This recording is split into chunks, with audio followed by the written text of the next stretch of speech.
There are questions that should never be asked aloud. Questions whose answers lie buried beneath decades of silence, hidden behind locked doors and burned letters. Questions that, once spoken, unravel entire lives like thread pulled from rotting fabric. In the spring of 1847, a young enslaved woman named Dinah asked such a question. She asked it only once, in a voice barely above a whisper, standing in the doorway of the plantation house kitchen. The man she asked, the overseer, a brutal figure named Horace Vance, was found 3 days later swinging from the oak tree behind the stables, his own belt around his neck, his face frozen in an expression witnesses would later describe as knowing. But Dinah's question didn't die with Vance. It spread through the quarters like fever, whispered in the tobacco fields, murmured over cooking fires.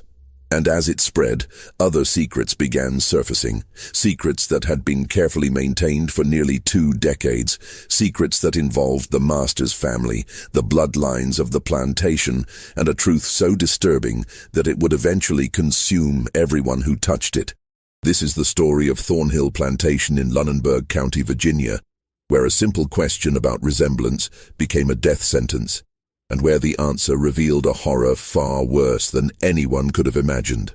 Before we continue with the story of Thornhill Plantation and the question that destroyed it, I need you to do something.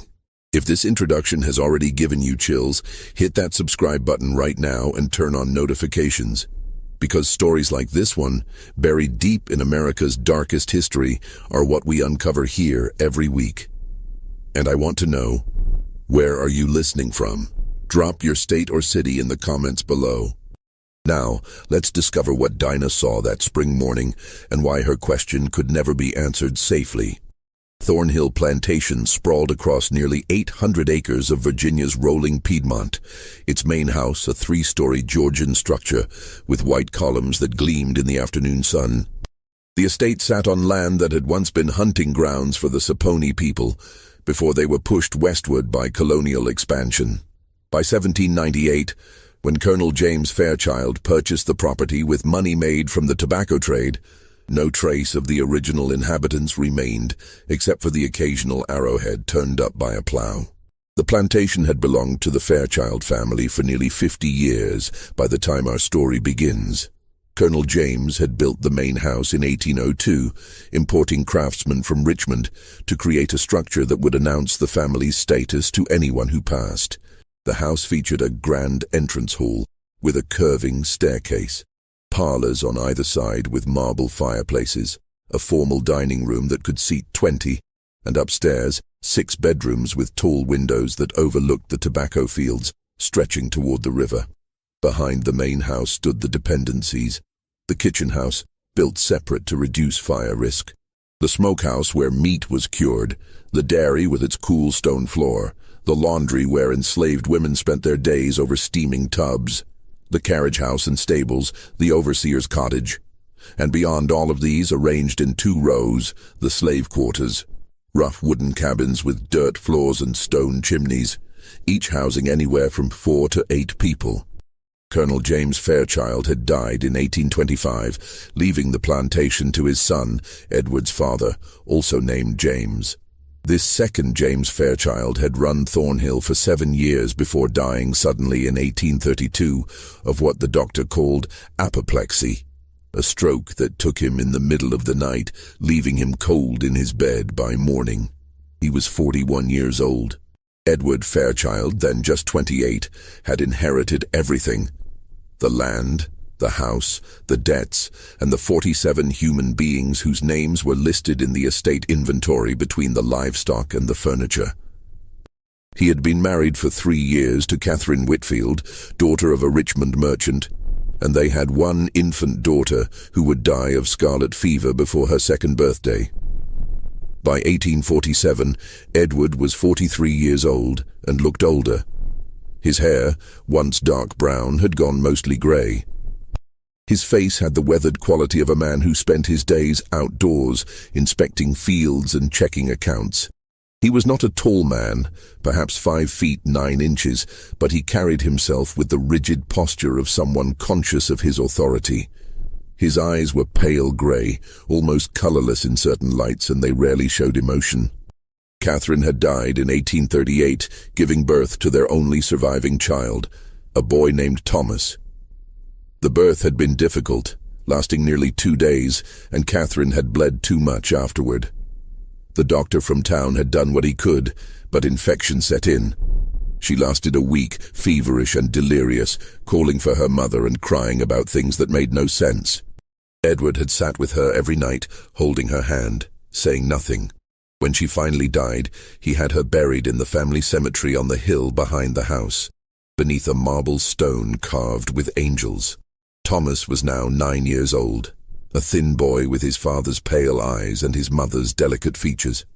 He was being educated by a tutor from Richmond, a stern Presbyterian named Mr. Gaines, who believed in Latin, mathematics, and the rod. The boy showed aptitude for learning but little enthusiasm. He spent his free hours reading in the library or wandering the grounds, always alone, always quiet. The plantation's enslaved population numbered 47 souls that spring of 1847. The number fluctuated, births and deaths, occasional sales and purchases, but it had remained close to 50 for the past 15 years. Most worked the tobacco fields that stretched from the main house to the river, their days measured by the sun's arc and the overseer's watch. Tobacco was demanding. It required constant attention from planting in April through harvest in September, and even in winter there was work to be done. Stripping leaves, preparing beds for the next year's crop, repairing equipment. Others worked in the house, the stables, the smithy, the kitchen. There was a hierarchy among the enslaved people, as there always was. House servants looked down on field workers. Skilled craftsmen held higher status than common laborers. Those born on the plantation felt superior to those purchased from elsewhere. But these distinctions meant little in the end. They were all property, all subject to the same absolute power, all vulnerable to the same casual cruelties. Dinah was 19 years old that April, born on the plantation to a woman named Ruth, who had died of fever when Dinah was 12. Ruth had worked in the main house as a chambermaid, responsible for cleaning the bedrooms, changing linens, emptying chamber pots, and attending to the personal needs of the family. She had been a quiet woman, Dinah remembered, with sad eyes and gentle hands. She had taught Dinah to read, secretly, dangerously, using a Bible she'd somehow acquired, and had told her daughter stories about her own mother, who had been brought from Africa as a child, and who remembered the ocean crossing in nightmares that lasted her whole life. Ruth had died in the summer of 1840 during a fever outbreak that killed 6 people on the plantation. Dinah, then 12 years old, had nursed her mother through the final days, wiping her burning forehead with cool cloths, giving her sips of water, listening to her delirious ramblings. In those final hours, Ruth had said things that made no sense to the child Dinah. Apologies, warnings, names that meant nothing. She had gripped Dinah's hand with surprising strength and whispered, "Don't let them make you like me. Don't let them take what they took from me." Dinah hadn't understood then. She understood now. After Ruth's death, Dinah had been moved to the kitchen to work under Bess, an older woman who had cooked for the Fairchilds for 30 years. Bess was perhaps 60 years old. She didn't know exactly, as enslaved people rarely knew their precise ages. With grey hair, she kept wrapped in a cloth and hands scarred from decades of burns and cuts. She was the closest thing to a mother Dinah had after Ruth died, teaching her to cook, to manage the kitchen's routines, to navigate the dangerous waters of serving white people who could punish you for any perceived slight. Dinah was quick with her hands, quiet in her manner, and possessed of unusually keen powers of observation, a trait that would prove both gift and curse. She noticed things. The way Edward Fairchild's jaw tightened when he was angry, the way Mr. Gaines's eyes lingered on the younger enslaved women, the way Horace Vance seemed to take pleasure in others' fear. She noticed patterns, connections, resemblances. She had a brother named Samuel, 2 years younger, who worked in the stables. Samuel had been born in the summer of 1830, and from early childhood had been marked by his unusual appearance. While most of the enslaved people at Thornhill bore the deep brown skin common to their West African ancestry, Samuel's complexion was noticeably lighter, what was sometimes called bright in the parlance of the time, or more cruelly, yellow. His features, too, were different. A narrow nose, thin lips, and those same pale grey eyes that marked the Fairchild bloodline. Such things were not uncommon on plantations throughout the South. Everyone knew what they meant, though no one spoke of it directly.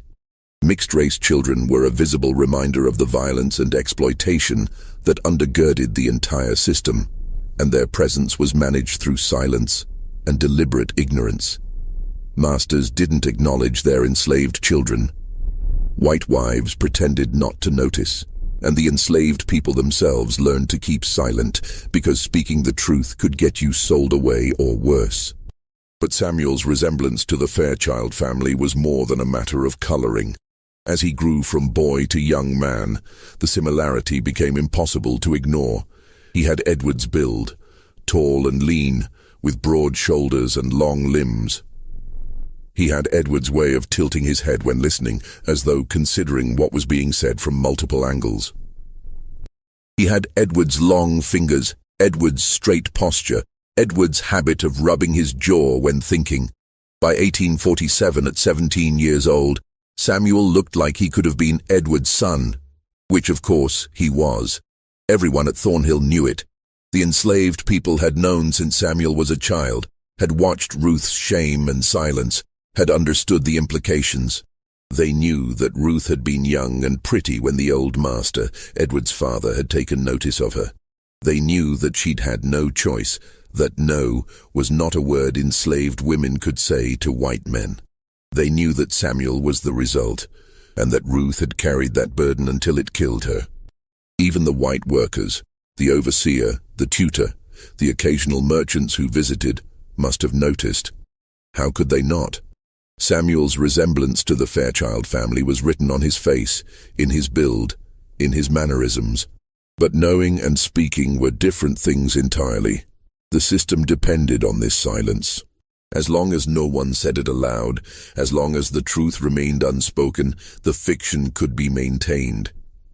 Edward could continue as master, Samuel could continue as property, and the fundamental lie at the heart of the plantation could persist. The lie that said blood didn't matter, that family didn't matter, that a man could own his own brother and it was perfectly legal, perfectly normal, perfectly acceptable. Until Dinah asked her question. The morning of April 23, 1847, began like any other. Dinah rose before dawn in the small cabin she shared with 3 other women, Mary, who worked in the laundry, Patience, who worked in the fields, and old Aunt Sarah, who was too old for heavy work now and spent her days mending clothes and watching the small children while their mothers worked. The cabin was perhaps 12 feet square with a dirt floor and a single window covered with oiled paper. There were 2 narrow beds, rough wooden frames with rope supports and straw mattresses, and a fireplace where they cooked their own meals when they had time and ingredients. Dinah dressed in the dark, pulling on the same dress she wore every day. Rough homespun cotton, dyed brown, mended in a dozen places. She wrapped her hair in a cloth, slipped her feet into worn shoes, and made her way through the pre-dawn darkness to the kitchen house. The path from the quarters to the kitchen was well worn, a track through the grass that hundreds of feet had traveled thousands of times. The air was cool and damp, smelling of earth and growing things. Spring had come early that year, and the trees were already fully leafed, their branches dark against the lightening sky. Birds were beginning to sing, mockingbirds and cardinals and the harsh caw of crows. Bess was already in the kitchen when Dinah arrived, as she always was. The older woman seemed to need less sleep as she aged, rising earlier and earlier, as though trying to stretch her remaining days. She had already built up the fire in the great hearth, and the kitchen was warming, the smell of wood smoke mixing with the lingering scents of yesterday's cooking. "Morning, child," Bess said, without looking up from the dough she was kneading. "Morning, Aunt Bess." They worked in comfortable silence, as they did most mornings. Bess kneaded bread while Dinah fetched water from the well, filled the large kettle and hung it over the fire to heat, brought in eggs from the henhouse, sliced ham from the joint hanging in the smokehouse. The kitchen was a separate building, perhaps 20 feet from the main house, connected by a covered walkway. It was built of brick, with a slate roof, designed to contain any fire that might start. The main room held the enormous fireplace with its array of hooks and cranes, a long work table, shelves of dishes and pots, barrels of flour and cornmeal, strings of onions and dried peppers hanging from the rafters. By 6 o'clock, they were preparing the breakfast that would be carried to the main house. Biscuits, ham, eggs, coffee, preserves made from last summer's peaches. Young Thomas took his breakfast in the dining room with his tutor at 7 o'clock sharp. This was Mr. Gaines's rule, part of the discipline he believed essential for a boy's education. Edward ate later, usually around 8, in his study while reviewing the plantation's account books. The routine was invariable, had been the same for years. Dinah could have performed her tasks in her sleep, and sometimes felt that she did, moving through the motions while her mind wandered elsewhere. This morning, though, she was thinking about Samuel. Her brother had been in trouble again. 2 days ago, he'd been caught near the main house after dark, where enslaved people had no business being after the workday ended. He claimed he'd been looking for a lost tool, but Horace Vance didn't believe him, or didn't care whether it was true. The overseer had announced that Samuel would receive 10 lashes as punishment, to be administered this afternoon in front of the other enslaved people. As a lesson. 10 lashes. Dinah had seen whippings before, had heard the crack of the whip and the cries of pain, had seen the bloody stripes left on backs. 10 lashes wasn't the worst. Some people received 50, 100 beatings that left them unable to work for days. But 10 was enough to scar, enough to hurt, enough to humiliate. And for what? For walking near the house that his own father owned. For existing in a space where his presence reminded everyone of the truth they all pretended not to know. Around 8 o'clock, Dinah was carrying a tray of fresh biscuits from the kitchen to the main house when she encountered Horace Vance on the path. The overseer was a thick-bodied man of perhaps 50, with a red face perpetually flushed from drink and sun, and small eyes that seemed always to be calculating.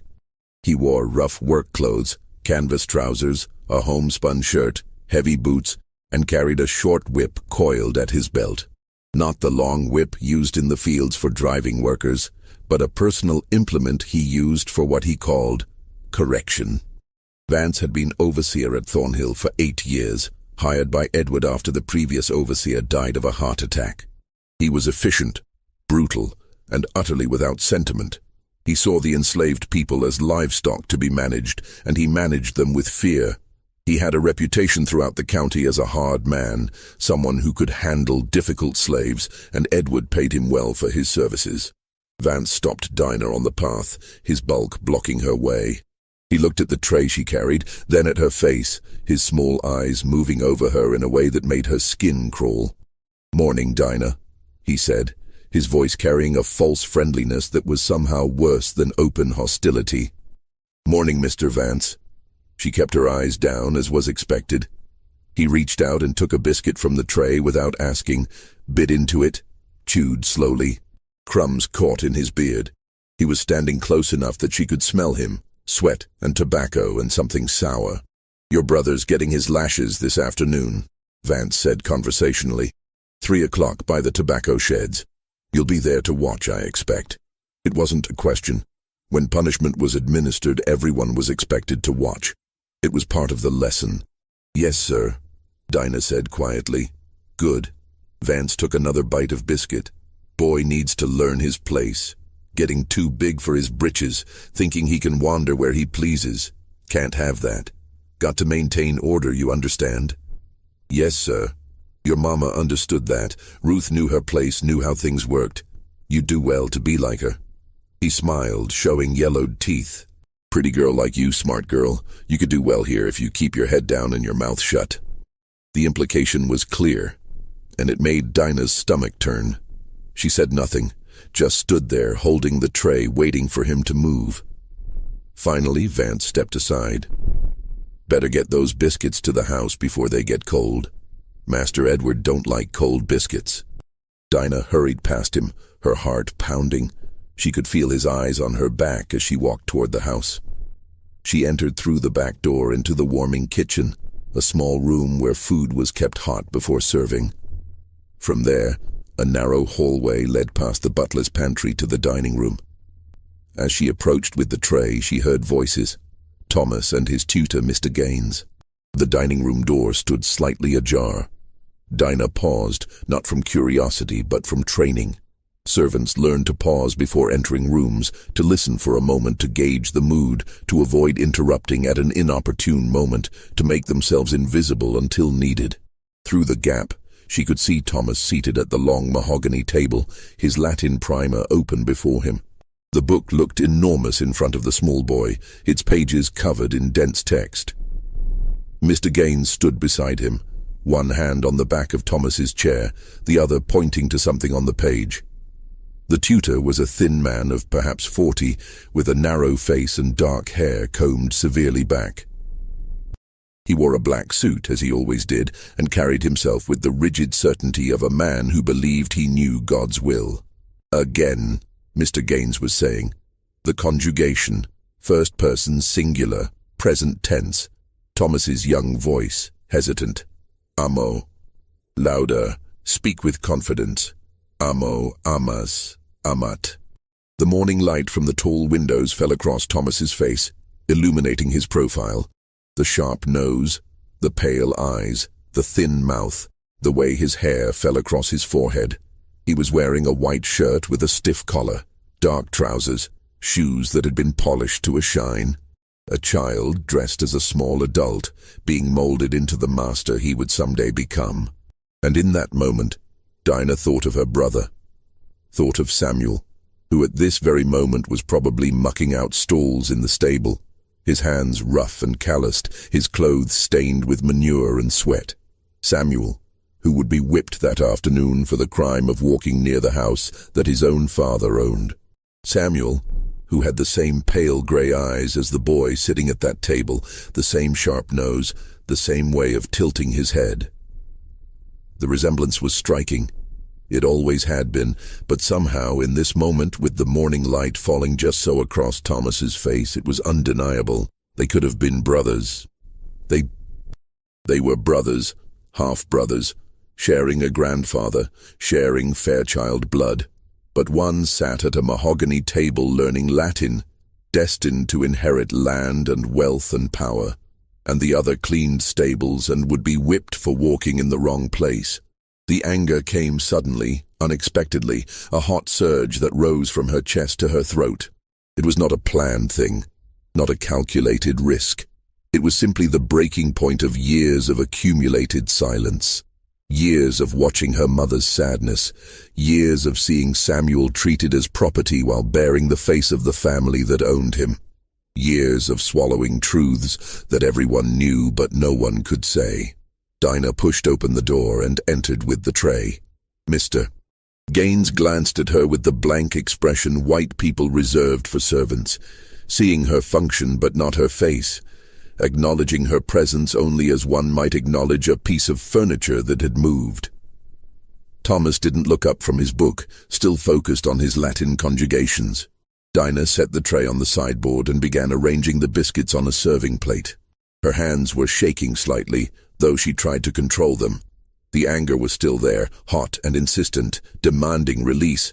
And then, in a voice that was quiet but perfectly clear, she said, "Why does young master look exactly like my brother?" The room became very still. The words hung in the air like smoke, impossible to disperse, impossible to ignore. Dinah continued arranging the biscuits, her hands moving automatically, her heart hammering so hard she thought everyone must be able to hear it. Mr. Gaines turned slowly. His face had gone pale, his eyes wide with shock, and something that might have been fear. He opened his mouth, closed it, opened it again. "What did you say?" His voice was low, dangerous, barely controlled.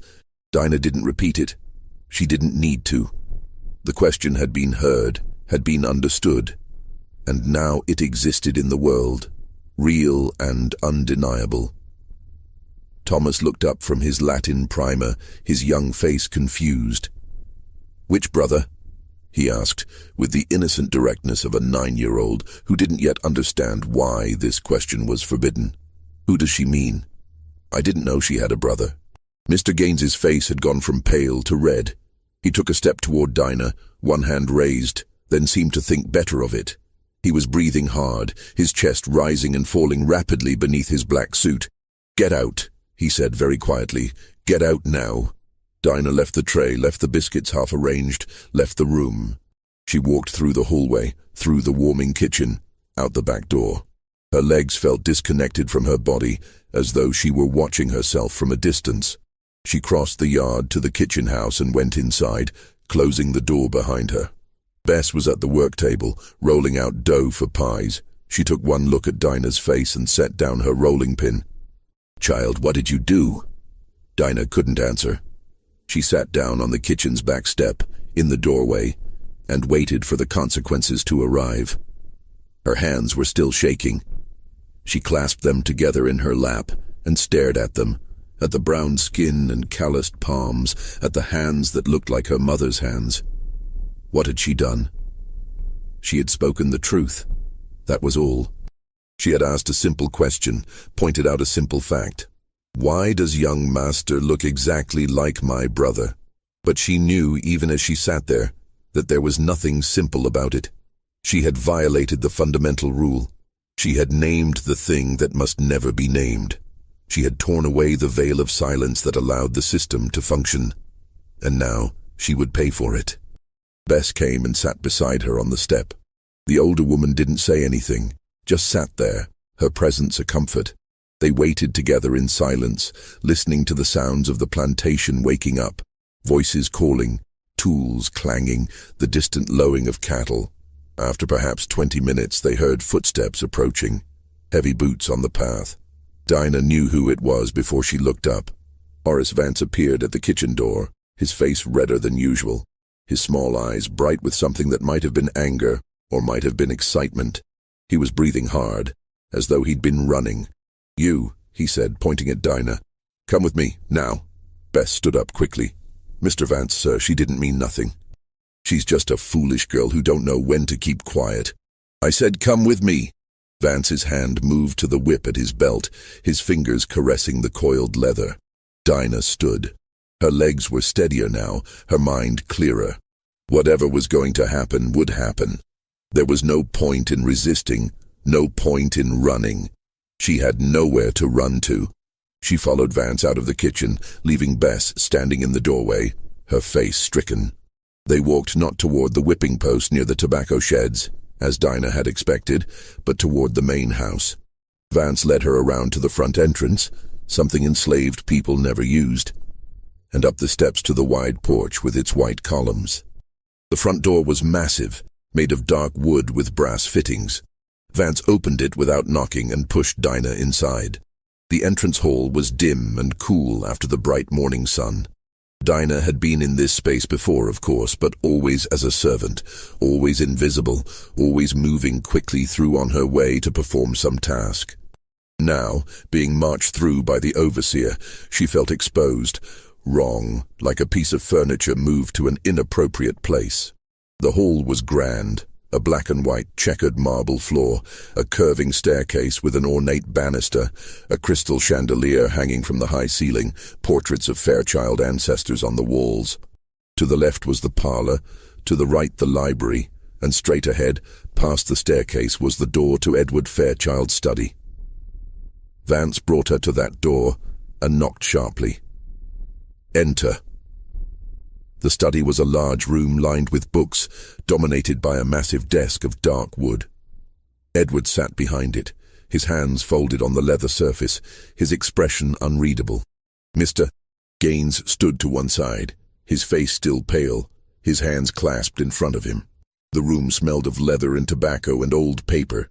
Vance pushed Dinah forward into the center of the room, positioning her in front of the desk like a prisoner before a judge. "This is the one, sir," Vance said, "the one who spoke out of turn this morning." Edward looked at Dinah for a long moment. His pale grey eyes, Samuel's eyes, showed nothing. His face was calm, almost expressionless. but there was something in the set of his jaw, the tension in his shoulders, that suggested controlled fury. "Repeat what you said," Edward commanded. His voice was level, quiet, but it carried absolute authority. Dinah's mouth was dry. She tried to speak and couldn't. Her tongue felt thick, useless. "I said repeat it." Edward's voice remained level, but something cold moved beneath it, like ice beneath still water. "I asked." Dinah's voice came out as a whisper. She swallowed and tried again. "I asked why young master looks like my brother." The silence that followed was absolute. Even Vance seemed to hold his breath. The clock on the mantel ticked loudly, marking seconds that felt like hours. Then Edward said very quietly, "Which brother?" "Samuel, sir. Samuel, who works in the stables." Edward's expression didn't change, but something flickered in his eyes. Recognition, perhaps, or resignation. He looked at Mr. Gaines. "You heard this?" "I did, sir. In front of young Master Thomas."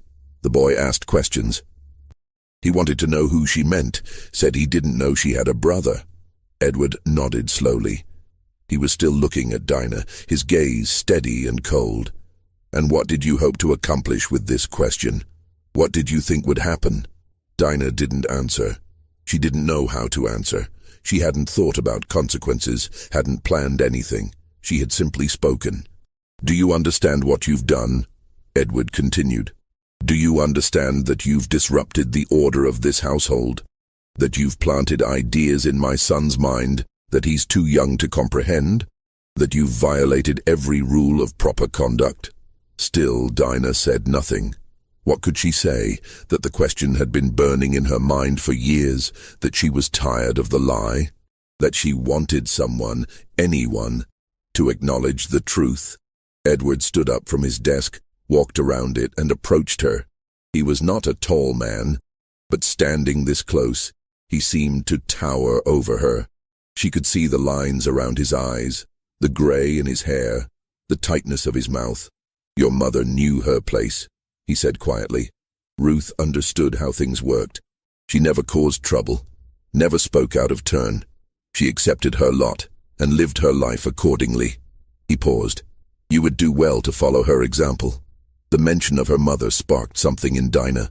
"My mother died sad and silent," she said, her voice stronger now. "She carried secrets that ate her from the inside. Is that what you want? More silence? More secrets?" Edward's hand moved so fast she didn't see it coming. The slap caught her across the face, snapping her head to the side, making her ears ring. She tasted blood where her teeth had cut the inside of her cheek. "You will not speak to me in that tone," Edward said, his voice still quiet, still controlled. "You will not question me. You are property. You exist at my sufferance. Do you understand?" Dinah said nothing, just stood there with her hand pressed to her burning cheek. Edward turned to Vance. "Take her to the root cellar. Lock her in. I'll decide her punishment later." As Vance grabbed Dinah's arm and pulled her toward the door, Edward added, "And bring Samuel to me. Now." The root cellar was accessed through a heavy wooden door set at an angle against the ground behind the kitchen house. Vance pulled it open, revealing stone steps leading down into darkness. He shoved Dinah toward the opening. "Down you go," he said. Dinah descended the steps carefully, her eyes adjusting slowly to the dimness. The cellar was perhaps 10 feet square, with a low ceiling supported by wooden beams. The walls were stone, cool and damp. The floor was packed earth. Shelves lined the walls, holding barrels of apples and potatoes, crocks of preserved vegetables, hanging bunches of dried herbs. The air smelled of earth and vegetables and something faintly rotten. Vance followed her down, holding a lantern. He hung it on a hook, casting flickering shadows across the walls. Then he looked at her, his small eyes moving over her body in a way that made her skin crawl. "You know," he said conversationally, "you're a pretty girl. Smart, too. It's a shame you don't know when to keep your mouth shut." He took a step closer. "Things could go easier for you if you were friendlier." Dinah backed away until she hit the stone wall. "Mr. Vance." "Hush now." He reached out and touched her face. his fingers rough against her skin. "No need to be scared. I'm just saying, you be nice to me, I'll be nice to you. I could talk to Master Edward, tell him you're sorry, tell him it won't happen again. I got influence here." Dinah turned her face away from his touch. "Please don't." Vance's expression hardened. "You think you're too good for me? That it? You think because you can read and work in the house that you're better than the others?" His hand moved to her throat, not squeezing but resting there, a threat. "You're nothing, you're property, and you just made the biggest mistake of your life." He held her there for a moment longer, his hand on her throat, his face close to hers. Then he stepped back, picked up the lantern, and headed for the steps. "You think about what I said," he called back. "Think about whether you want a friend or an enemy." He climbed the steps and slammed the door shut. Dinah heard the heavy bolt slide into place, locking her in. The darkness was absolute. The cellar had no windows, no source of light except what came through the cracks around the door, and that was minimal. Dinah stood still for a moment, letting her eyes adjust. But there was nothing to adjust to. The darkness was complete. She felt her way along the wall until she found a corner, then sat down on the dirt floor, her back against the cold stone. She pulled her knees up to her chest and wrapped her arms around them, making herself small. And she waited. Time passed strangely in the darkness. Without light, without sound except the faint creaking of the floorboards above, Dinah lost track of how long she'd been there. It might have been an hour, might have been 3. Her eyes played tricks on her, showing her shapes and shadows that weren't there. Her mind wandered, drifting between memory and imagination. She thought about her mother, about Ruth's final days. The fever had come on suddenly, as it often did. One day Ruth had been fine, working in the house as usual. The next day she was burning up, delirious, unable to stand. Dinah had been 12 years old, old enough to help nurse her, but too young to understand that her mother was dying. Ruth had said strange things in those final days. She had talked about the ocean, though she'd never seen it. That was her own mother's memory, passed down. She had talked about a man with pale eyes who had taken something from her that she could never get back. She had apologized over and over, though Dinah didn't know what for, and she had warned Dinah, "Don't let them make you like me. Don't let them take what they took from me." Dinah understood now what her mother had meant. Ruth had been violated, used, forced to bear a child to a man who owned her, and she had lived with that shame and silence for 17 years, watching her son grow up bearing the face of his father, knowing that everyone knew, but no one could say. It had eaten her from the inside, had killed her as surely as the fever had. And now Dinah had broken that silence. She had said aloud what everyone knew. She had asked the question that should never be asked.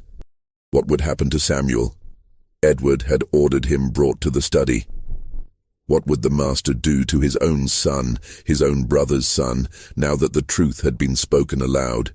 Dinah's thoughts were interrupted by a sound from above.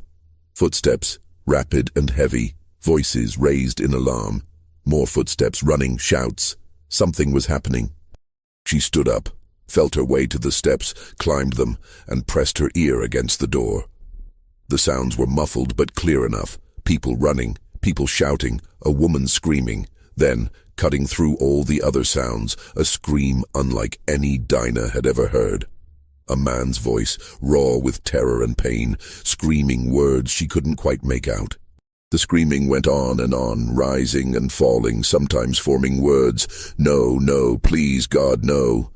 And sometimes just pure sound, the sound of someone in unimaginable agony. Then it stopped abruptly, cut off mid-cry. The silence that followed was worse than the screaming had been. Dinah pressed her forehead against the door, her heart racing. What had happened? Who had been screaming? Was it Samuel? Had Edward done something terrible to him? She pounded on the door. "Hello, someone. What's happening, please?" No one answered. The sounds above had changed. No more running, no more shouting. Just low voices, urgent and frightened, and the sound of something heavy being dragged. Dinah pounded again, harder. "Please, let me out. What's happening?" Still no answer. She gave up and returned to her corner, sat down, wrapped her arms around herself. She was shaking, though whether from cold or fear she couldn't tell. Hours passed. The sounds above gradually returned to normal. Footsteps, voices, the routine sounds of the plantation day continuing. But no one came to the cellar. No one brought her food or water. No one checked on her. The darkness pressed in. Dinah dozed fitfully, woke, dozed again. She was thirsty, hungry, terrified. She thought of Samuel, wondered if the screaming had been him, wondered what Edward had done. She thought of her mother, wondered if Ruth was watching from wherever the dead went, wondered if she approved or disapproved of Dinah's question. She thought about truth and silence, about the cost of speaking and the cost of staying quiet. She had broken the silence, and now everything was falling apart. But hadn't it been falling apart all along? Hadn't the lie been eating away at everything, rotting the foundation, poisoning everyone it touched? More time passed. Dinah lost track of whether it was day or night.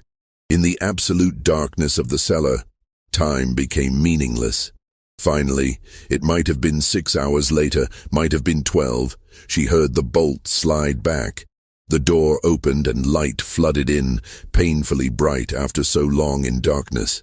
Dinah shielded her eyes, squinting against the glare. A figure stood silhouetted in the doorway. As Dinah's eyes adjusted, she saw it was Bess, holding a candle, her face streaked with tears. "Come on, child," Bess said softly. "Come on out of there." Dinah climbed the steps on shaking legs, her muscles stiff from sitting so long. She emerged into what appeared to be late afternoon. The sun was low in the sky, casting long shadows. She had been in the cellar for perhaps 8 hours. "What happened?" Dinah asked. "I heard screaming. Was it Samuel? Where is he?" Bess shook her head, fresh tears spilling down her cheeks. "Samuel's gone, child. They took him away this afternoon, sold him to a trader heading south. He's gone." The words hit Dinah like a physical blow. "Sold? But hush now, that ain't the worst of it." Bess took Dinah's arm, steadying her. "Mr. Vance is dead." Dinah stared at her, unable to process the words. "What?" "They found him an hour ago, hanging from the oak tree behind the stables. Used his own belt. His face." Bess shuddered. "Lord have mercy. His face." They say his face looked like he'd seen something terrible, like he'd seen the devil himself. The death of Horace Vance sent shockwaves through Thornhill Plantation. The enslaved people gathered in small groups, whispering, speculating, afraid. The white workers, the few hired men who helped with specialized tasks, kept to themselves, their faces pale and frightened. And Edward Fairchild locked himself in what remained of his study, seeing no one, speaking to no one. The body had been discovered by Jacob, the old man who tended the horses. He had gone to the stables around 4 o'clock to begin the evening feeding, and had found Vance hanging from the massive oak tree that grew behind the building. The overseer's belt was wrapped around his neck, the other end tied to a low branch. His feet were perhaps 6 inches off the ground, his face purple and swollen, his eyes bulging. But it was the expression on that face that had sent Jacob running for help, screaming, because Vance's face, despite the distortions of strangulation, showed not pain or despair, but something else entirely. His mouth was open in what might have been a scream, his eyes wide with what looked like recognition. As if, in his final moments, he had seen something, understood something, that had filled him with such horror that death had been preferable to living with that knowledge. The county sheriff, a heavy-set man named Dawes, had been summoned from town. He examined the body, examined the scene, questioned everyone who might have seen or heard something. His conclusion was straightforward: suicide. Vance had climbed the tree, tied his belt to the branch, and jumped. These things happened.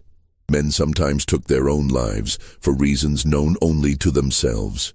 But Sheriff Dawes couldn't explain why a man like Vance, brutal, practical, seemingly without conscience, would suddenly kill himself. He couldn't explain the expression on the dead man's face. He couldn't explain why Vance's personal effects, when examined, showed no indication of despair or planning, No note, no settling of affairs, no indication that he'd been contemplating death. The enslaved people had their own theories, whispered in the quarters after dark. Some said it was God's judgment, divine retribution for Vance's cruelty. Some said it was Ruth's ghost, come back to avenge her children.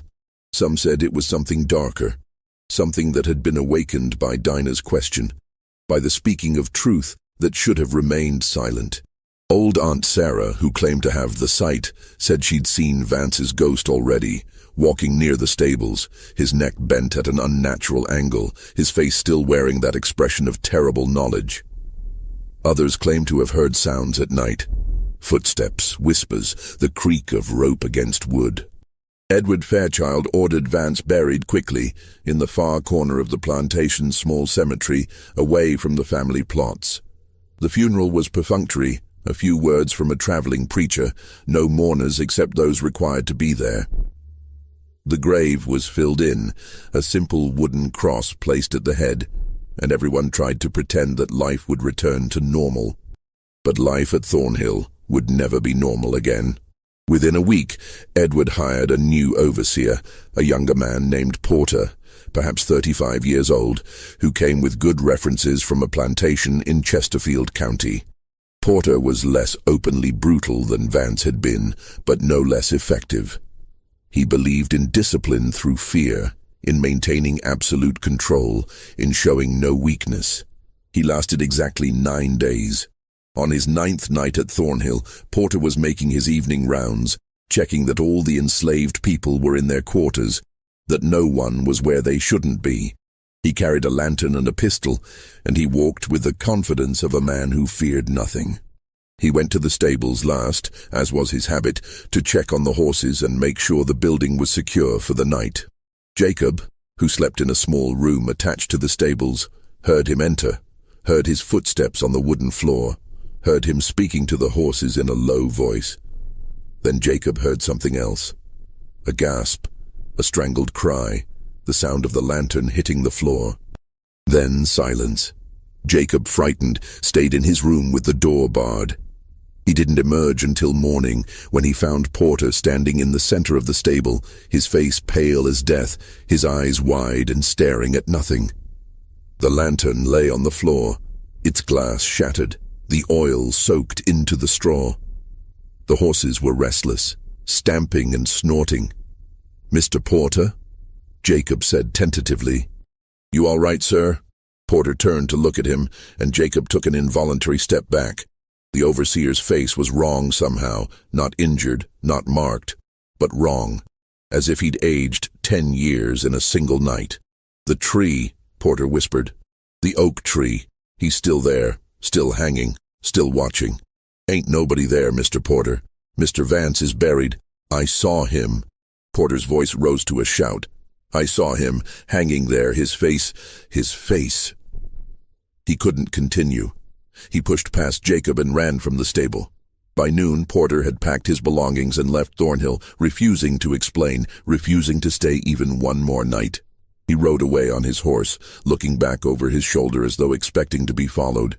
Edward tried to convince him to stay, offered him more money, but Porter wouldn't even discuss it. "There's something wrong with this place," he said. "Something evil. I won't stay here. I won't end up like Vance." And he was gone. Edward hired a third overseer, a hard man from North Carolina named Garrett, and warned him about the foolish superstitions among the enslaved people. Garrett laughed and said he didn't believe in ghosts. He'd been managing slaves for 20 years, he said, and he'd never seen anything that couldn't be explained by natural causes. He lasted 2 weeks. On his final night at Thornhill, Garrett was found at dawn, wandering the tobacco fields, his clothes torn, his hands bleeding, his face scratched as though he'd been running through brambles. He was muttering to himself, his words barely coherent. "The boy," he kept saying, "the boy in the stables. The eyes, the same eyes. He knows. He knows what was done. He knows." They brought him to the house, tried to calm him, tried to get him to explain what had happened. But Garrett couldn't or wouldn't say. He just kept muttering about eyes and knowing and the boy in the stables. By midday, he had recovered enough to pack his things. He left that afternoon without collecting his wages, without saying goodbye, without looking back. After that, Edward couldn't find anyone willing to serve as overseer. Word had spread through the county. Thornhill Plantation was cursed, haunted, wrong. 3 overseers in less than a month, 1 dead, 2 driven away by something they couldn't or wouldn't name. No amount of money was worth that risk. The enslaved people, left largely unsupervised, continued their work out of habit and fear. They knew that if the plantation failed, they would be sold away, families separated, lives destroyed. So they worked the fields, tended the animals, maintained the buildings, kept the routines going. But the discipline that had once ruled Thornhill had collapsed. Without an overseer, without constant supervision, the rigid structure began to crack. And Thomas Fairchild, now 10 years old, had begun asking questions. The questions started innocently enough. Thomas asked Bess, the cook, about the boy who used to work in the stables. He asked old Jacob where Samuel had gone. He asked the other enslaved people if they knew anything about his mother's family, about his grandfather, about the history of the plantation.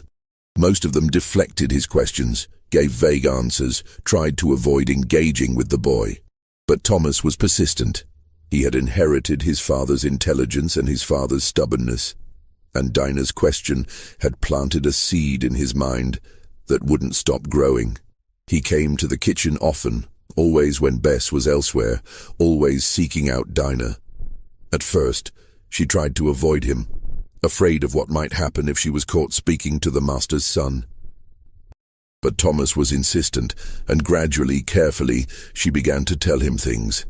Not everything, not the full truth that Edward had revealed to her in his study, but pieces of it, fragments that a 10-year-old mind could grasp.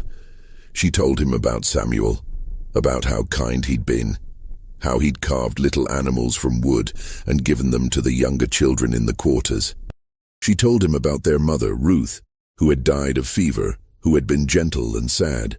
She told him in careful language that sometimes masters had children with enslaved women, and those children were born into slavery despite their parentage. Thomas listened with an intensity that was unsettling in one so young. He asked questions that showed he understood more than he should. But if a master has a child with a slave woman, isn't that child his son or daughter? Doesn't that make them family? By blood, yes, Dinah said carefully, but not by law. The law says the child follows the condition of the mother. If the mother is enslaved, the child is enslaved, no matter who the father is. But that's not fair. No, young master, it's not fair. And Samuel, he was your brother, your full brother. Yes, and he looked like me. Dinah hesitated, then nodded. Yes, he looked like you. Thomas was quiet for a long moment, his young face troubled. Why did he look like me? This was the dangerous question, the one Dinah couldn't answer directly. You'd have to ask your father that, young master. I did ask him. He won't tell me. He says I'm too young to understand, that I shouldn't concern myself with such matters. Thomas looked at her with those pale grey eyes, Samuel's eyes. But I do understand. I understand that Samuel was my uncle, that he was my grandfather's son, that he was family and father sold him anyway. Dinah said nothing. What could she say? The boy had worked it out himself, had put the pieces together. He was 10 years old, and he understood the fundamental horror at the heart of his world. It's wrong, Thomas said quietly. All of it. It's wrong. Yes, Dinah agreed. It's wrong. And slowly, over the course of those summer conversations, Dinah watched something change in the boy's face. The innocence was leaving him, being replaced by a knowledge that no child should have to carry. He was beginning to understand what he was part of, what his family had done, what his very existence meant. He was beginning to understand that he was both victim and beneficiary of a system built on lies and violence, that his comfort came at the cost of others' suffering, that his inheritance was built on stolen lives and broken families, and that knowledge was destroying him. On the night of August 27th, Thomas Fairchild disappeared. Edward discovered it at breakfast when the boy didn't appear. Thomas was usually punctual, appearing in the dining room at 7 o'clock sharp, as Mr. Gaines had trained him. When he didn't come down, Edward sent a house servant to check on him. The servant returned with troubling news. Thomas's bed was unslept in, his window was open, and the boy was nowhere to be found. Edward's reaction was immediate and frantic. He gathered every enslaved person on the plantation, lined them up in front of the main house, and demanded to know if anyone had seen Thomas. His voice, usually so controlled, was ragged with fear. "If anyone knows where my son is, speak now. If anyone has helped him, hidden him, hurt him, speak now, and your punishment will be less severe than if I discover it later." No one spoke. No one knew anything. The enslaved people looked at each other, confused and frightened. Thomas had disappeared, and no one had seen or heard anything. Edward sent riders to neighboring plantations, to the town of Lunenburg, to the river crossings. He offered a reward for information, $50, an enormous sum. He questioned everyone again, individually this time, but no one knew anything. Days passed. The search expanded to cover the entire county. Neighbors joined in, organizing search parties to comb the woods and fields.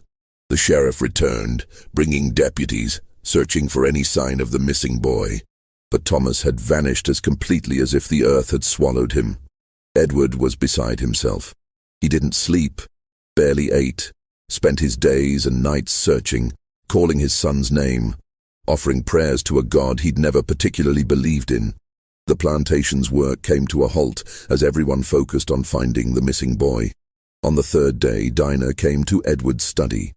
She knocked on the door, waited for permission to enter, and stepped inside. Edward looked up from his desk, his face haggard, his eyes red from sleeplessness. "What is it?" His voice was hoarse. "I know where he is," Dinah said. Edward stood up so quickly his chair fell over backward. "Where?" "The old slave cemetery, past the tobacco fields near the woods." Edward stared at her. "Why would he be there?" "Because I told him about it, about the people buried there, about—" She hesitated. "About his grandmother, Ruth." Edward's face went white. "You told him?" He asked about Samuel's mother. "I told him the truth. I told him where she was buried." For a moment Dinah thought Edward might strike her again, his hand clenched into a fist, his whole body tensed. But then he seemed to deflate, all the anger draining out of him, leaving only exhaustion and despair. "Show me," he said quietly. They walked together through the tobacco fields, past the work sheds, into the woods. It was late afternoon, the sun slanting through the trees, casting long shadows.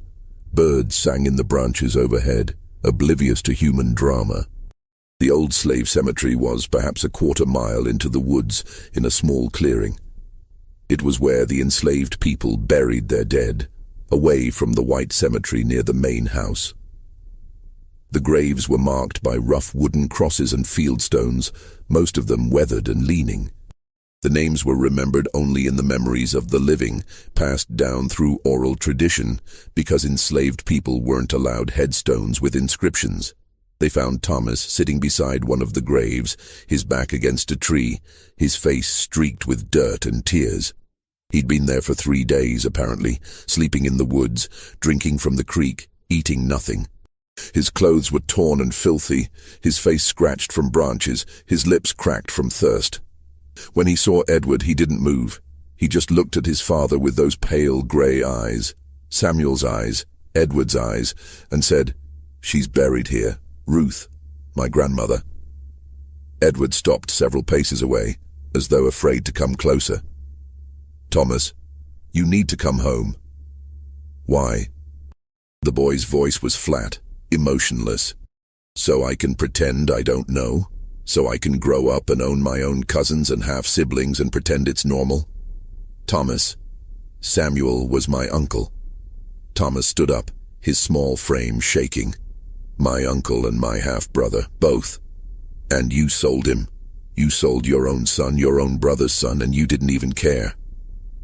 "It's not that simple," Yes, it is. Thomas's voice rose to a shout, echoing through the trees.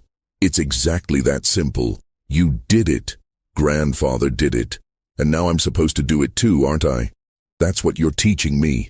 That's what all of this is for. So I can grow up and do the same things, own people, sell people, pretend they're not human. Edward took a step forward. You don't understand. You're too young to understand how the world works. I understand that it's wrong.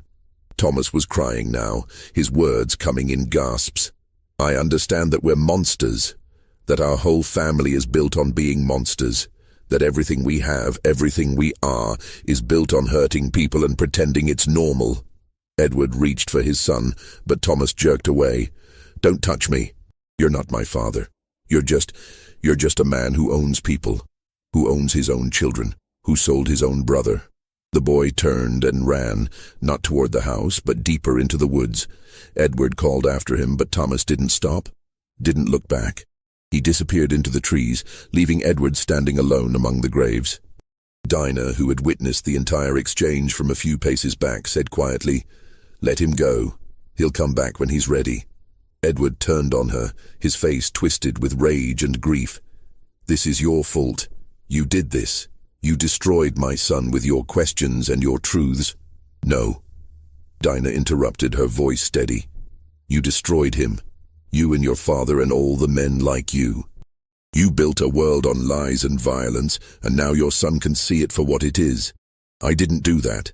I just made him see what was already there." Edward raised his hand as if to strike her, then let it fall. He looked suddenly old, defeated, broken. The master of Thornhill Plantation, who had controlled so much, who had wielded such power, stood among the graves of the people his family had owned and looked like a man who had lost everything. "Get back to the house," he said quietly. Dinah turned and walked away, leaving Edward standing alone among the unmarked graves, calling his son's name into the indifferent woods. Thomas returned to the house that evening, silent and hollow-eyed. He went to his room and locked the door. Edward tried to speak with him, standing in the hallway, pleading through the locked door, but the boy wouldn't answer. The next morning, Thomas emerged and resumed his daily routine as though nothing had happened. But something fundamental had broken in him. He moved through the house like a ghost, speaking only when spoken to, his face expressionless. He ate his meals in silence, did his lessons mechanically, spent his free time alone in his room. Edward watched his son with growing desperation. He tried to explain, to justify, to make Thomas understand the necessities of their world. He talked about economics, about the way society was structured, about how slavery was legal and accepted and had existed for thousands of years.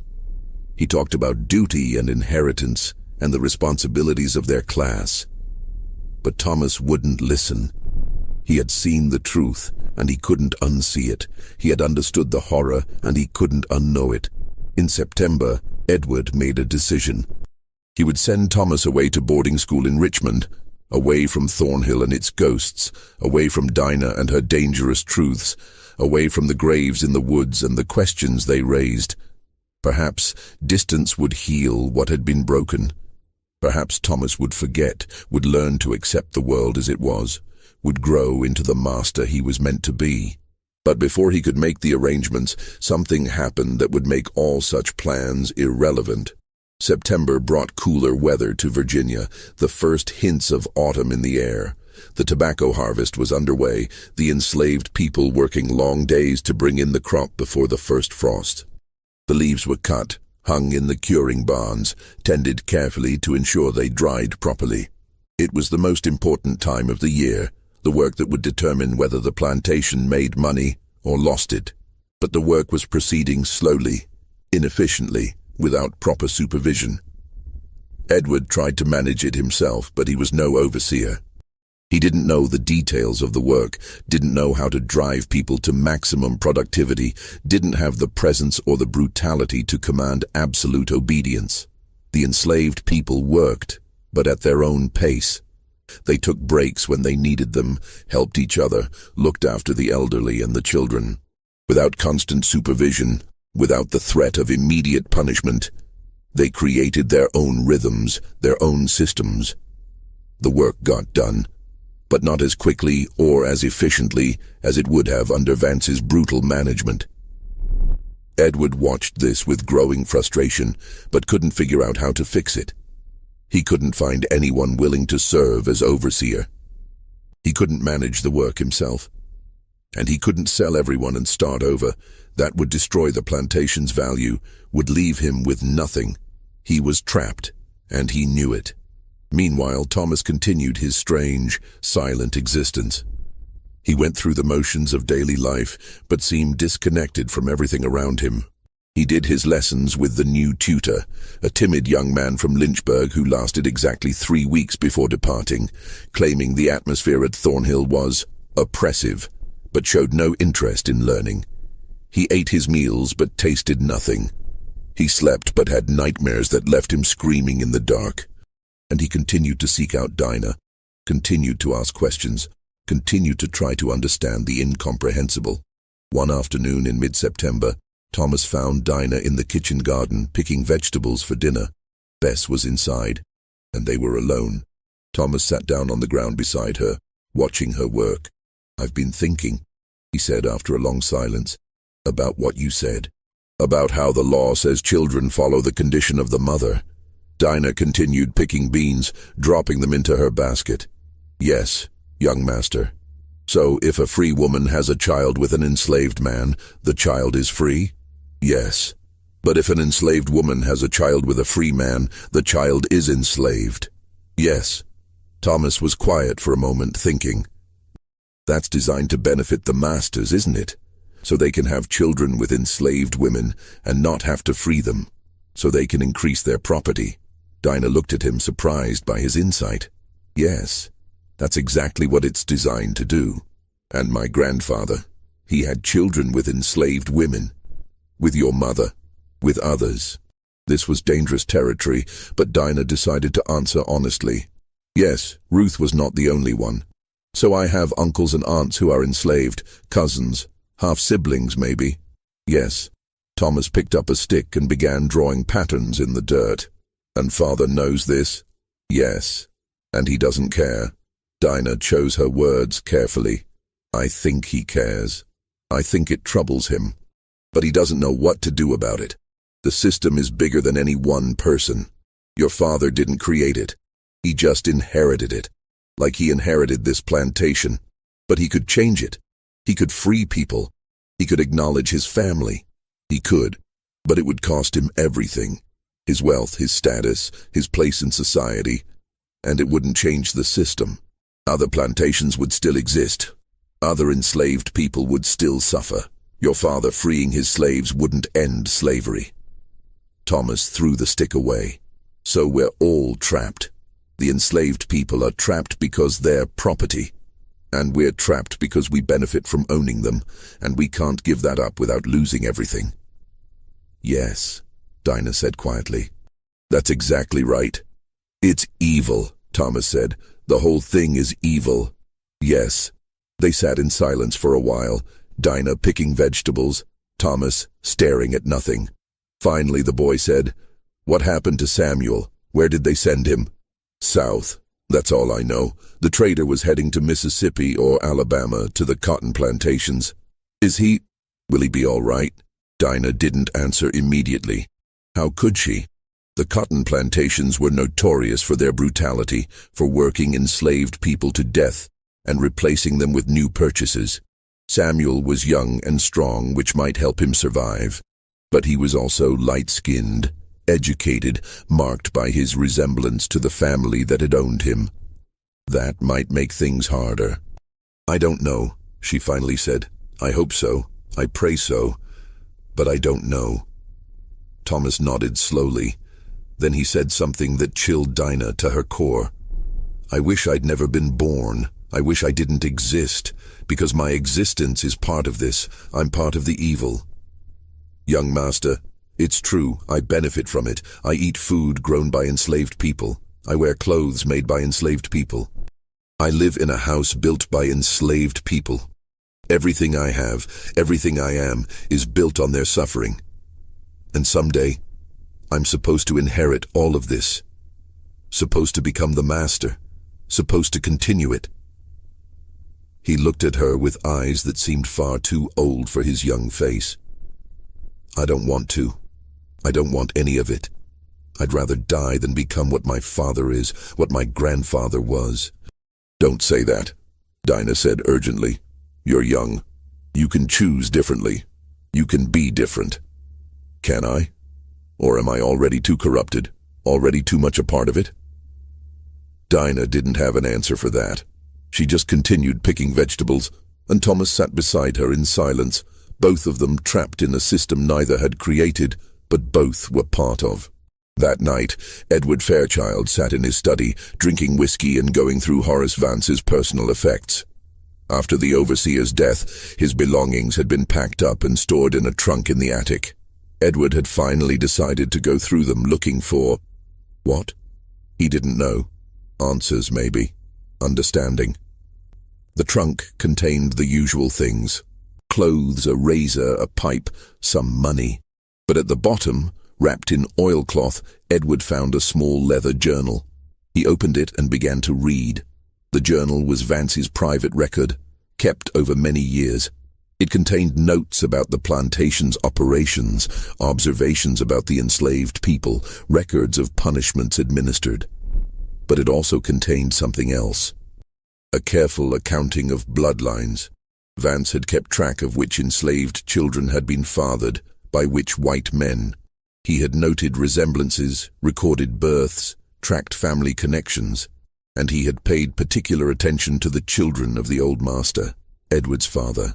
As Edward read, a picture emerged that made his blood run cold. Samuel was not the only child his father had sired with enslaved women. There had been others, many others. Over the course of 30 years, the old master had fathered at least a dozen children with enslaved women on the plantation. Some had died young, some had been sold away, but several were still at Thornhill, working in the fields, living in the quarters, bearing the Fairchild blood in their veins. Edward recognized some of the names. Peter, who worked in the smithy, he was Edward's half-brother. Mary, who worked in the laundry, she was Edward's half-sister. Jacob, the old man who tended the horses, he was Edward's half-brother, older than Edward himself. The plantation was full of Edward's siblings, his father's children, all of them enslaved, all of them property. The Fairchild bloodline was tangled beyond comprehension, white and black mixed together, family and property impossible to separate. And then Edward found the entry that explained everything. The entry that explained why Vance had killed himself. It was dated 3 days before Vance's death, written in the overseer's careful hand. Discovered today the full extent of the old master's activities. Samuel is not simply the master's son, he is also the master's grandson. Ruth, Samuel's mother, was herself the old master's daughter by a woman named Celia, which means Samuel is the product of incest, the old master lying with his own daughter. The boy carries double Fairchild blood, is both son and grandson to the same man. This explains his strong resemblance to the family. This explains why the master has always been uncomfortable around him. This explains everything, but it also means that young Thomas and Samuel are not merely uncle and nephew, they are also second cousins. The bloodlines are so tangled that I can barely trace them. How many others are there? How many other children born of these unholy unions? How deep does this corruption go? I have served this family for 8 years. I have done terrible things in their service. But I did them believing in the order of things, believing in the rightness of the system. Now I see that there is no order, no rightness. There is only corruption and lies, generation after generation, blood mixing with blood, until no one knows who they are or where they came from. God forgive me. God forgive us all. That was the last entry. 3 days later, Vance had hanged himself from the oak tree. Edward sat in his study, the journal open on his desk, and felt the world tilting around him. His father had not only fathered enslaved children, he had fathered children with his own enslaved daughter, had committed incest, had created children whose bloodlines were so tangled that they defied comprehension. Samuel was both Edward's half-brother and his nephew. Ruth had been both Edward's half-sister and Samuel's mother. The family tree was not a tree at all, but a twisted vine, looping back on itself, creating connections that should never exist. And Edward himself, what was he?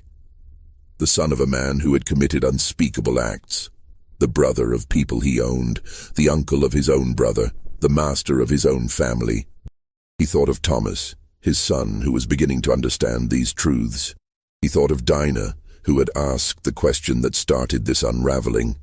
He thought of all the enslaved people at Thornhill, so many of them carrying Fairchild blood, all of them trapped in this web of corruption. The system had seemed so orderly, so rational, so justified. But beneath the surface, it was chaos. It was horror. It was an abomination that corrupted everyone it touched.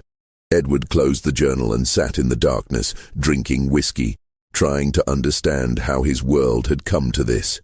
If you're still watching, you're witnessing one of the darkest revelations in American plantation history. The truth about Thornhill is more disturbing than anyone could have imagined.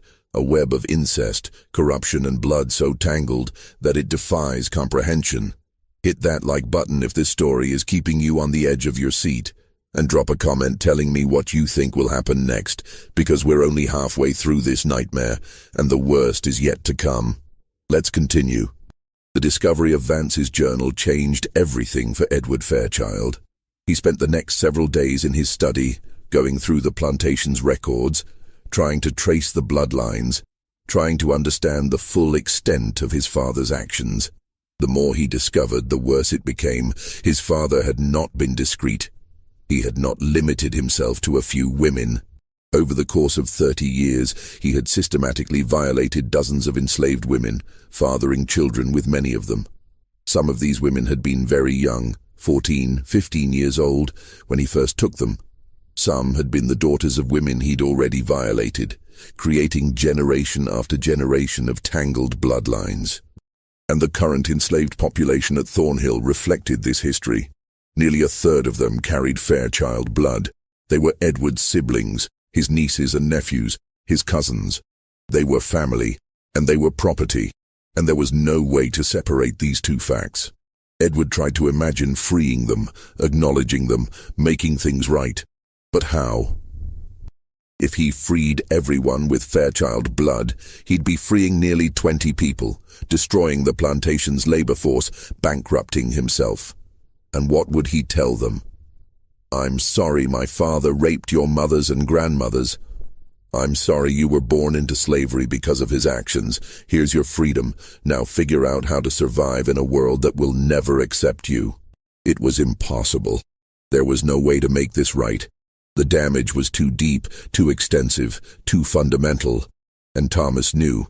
Maybe not all the details, but enough. The boy understood that his family was built on horror, that his inheritance was poisoned, that he was part of something evil. Edward didn't know how to fix this. He didn't know how to protect his son from this knowledge. He didn't know how to continue living with what he now understood. He began drinking more heavily.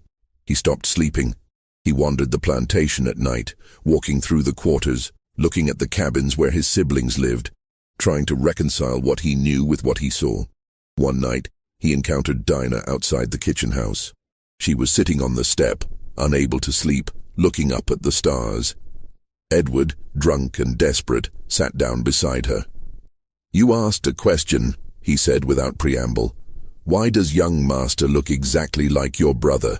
Do you want to know the full answer? Dinah looked at him warily. Sir, Samuel wasn't just my half-brother. He was my nephew, my father's son and grandson. Because Ruth was my father's daughter, my father raped his own daughter and fathered Samuel. That's why the resemblance is so strong. That's why Samuel looked so much like Thomas. Because the blood is doubled, concentrated. Dinah stared at him, horror dawning on her face. Ruth was my half-sister, yes, and your mother, which makes you my niece. which makes this whole plantation a cesspool of incest and corruption. Edward laughed bitterly. That's what Vance discovered. That's what killed him. Not guilt over Samuel being sold, but the knowledge of how deep the corruption goes, how many generations it's poisoned. Dinah couldn't speak. She had known her mother had been violated by the old master. She had known Samuel was the result. But she hadn't known that Ruth herself had been the old master's daughter, that her mother had been forced to bear a child to her own father, that Samuel had been the product of incest. The horror of it was overwhelming. "I'm sorry," Edward said quietly. "I'm sorry for what my father did. I'm sorry for what I've done. I'm sorry for all of it. But sorry doesn't fix anything, does it? Sorry doesn't undo the past.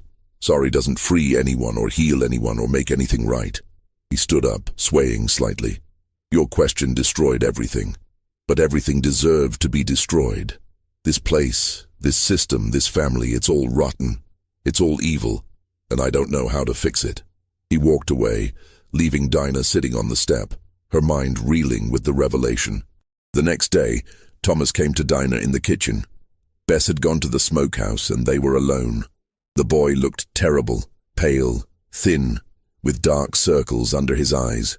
"I need to know the truth," he said without preamble. "All of it. Everything you know about Samuel, about my grandfather, about the family. I need to know." Dinah hesitated. "Young master, I don't think—" "Please." Thomas's voice broke. "I can't live with not knowing. I can't live with pieces of the truth. I need to understand what I'm part of, what my family has done. Please." So Dinah told him. She told him about Ruth, about how she'd been the old master's daughter. She told him about Samuel, about how he'd been the product of incest. She told him about the other children, the tangled bloodlines, the generations of horror. Thomas listened in silence, his face growing paler with each revelation. When Dinah finished, he sat down on the floor, his back against the wall, and stared at nothing. "So Samuel was my uncle and my second cousin," he said finally. "And Ruth was my aunt and my grandmother. And half the people on this plantation are my family, and we own them. Yes. And my grandfather, he raped his own daughter. He committed incest. He created children who are so inbred that—" Thomas couldn't finish the sentence. "Yes." The boy was quiet for a long time. Then he said, "I can't live with this. I can't grow up and inherit this. I can't become part of this. Young master." "No." Thomas stood up, his face set with determination. "No, I won't. I won't be part of this anymore. I won't inherit this evil. I won't continue it." He walked out of the kitchen, leaving Dinah frightened by the look in his eyes. That night, September 15th, 1847, fire broke out in the main house of Thornhill Plantation.